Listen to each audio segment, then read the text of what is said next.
Over 100 years ago, this breezeway was built with beautiful pine, tongue and groove wood flooring. Unfortunately, over the decades, small amounts of water leaking through eventually caused these floor joists to rot.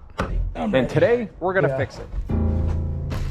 But there's another part to this story. It's just so spooky. Throughout the entire job, I just felt uneasy, cold. There's definitely a clown that lives in here. Strange things were happening throughout the day. The camera would fall over, and our tools would go missing.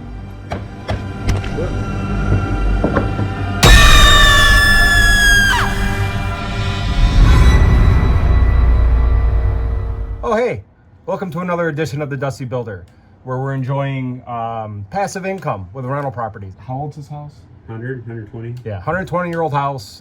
We're gonna fix this porch. Come join us.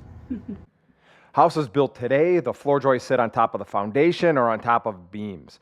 When this house was built, it was not built with a typical concrete foundation. Instead, it was built using a method called pier and beam construction. The piers are made out of brick, and you can see them throughout the crawl space.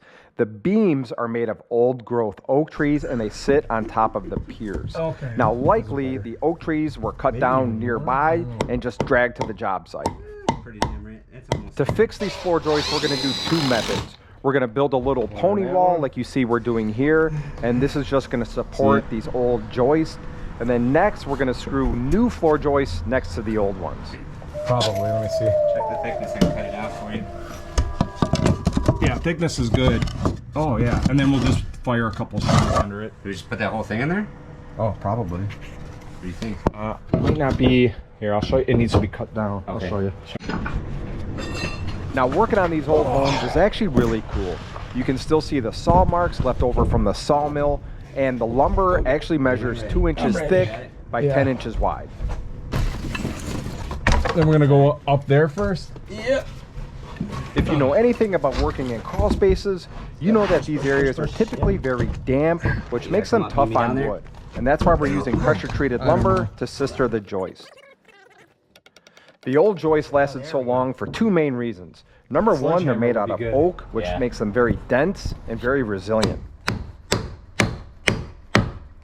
It's moving. Oh no, I'm not hitting that wood. It's just tight. Okay. Keep hitting it. I'll keep hitting it. And the other reason is we have pipes from the boiler that run through the crawl space, and that helps moderate the environment. Oh, nice. Sweet, dude. Hell yeah. Installing new floor joists can be challenging, especially when you're trying to squeeze them in under an existing wall like we're doing here. The technique is just to tap, tap, tap it in place. And I'm using that block of wood to get a better angle. That's all we meant. To secure the new floor joists next to the old ones, we're using a combination of 3-inch GRK structural screws and then some lag bolts. You there, bro?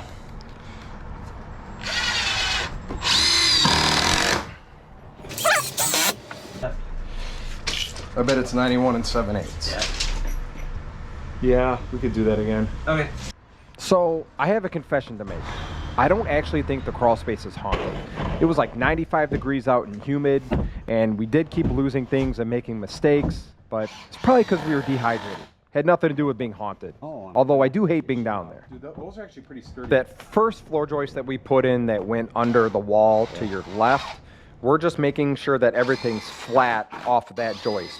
And it just so happens that everything's level too, but I wouldn't really be concerned if it was level. I just want to make sure it's flat. These angle brackets secure our new joist to that massive oak beam, and it helps the new joist support some of the load that's going to be on the floor. We should go down to the art fair after this. I'm good. It's on you, bro.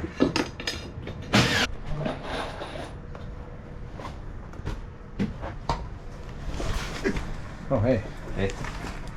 With the new floor joist installed and secured, it's time for the subfloor. My phone's getting wet? Yeah, through that window. Oh, actually it's just dust. Oh, is it? Yeah, all right, let's see if it fits.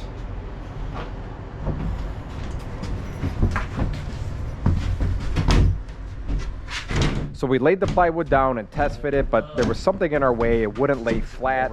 So we had to pry it back up, cut whatever was in our way out of the way, and then secure it.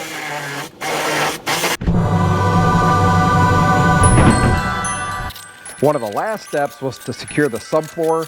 We use 1.5 inch outdoor screws, and this was 3/4 inch plywood.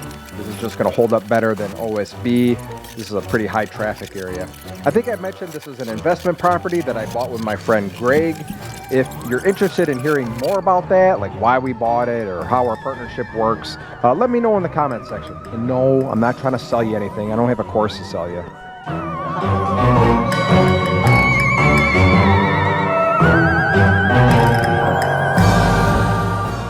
One of the last things we did, and I think it's going to help this repair last a long time, is we installed a new door sill.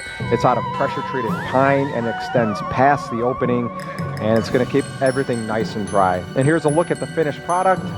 If you got any questions, let me know, and I'll see you on the next one. Don't forget to like and subscribe. See you.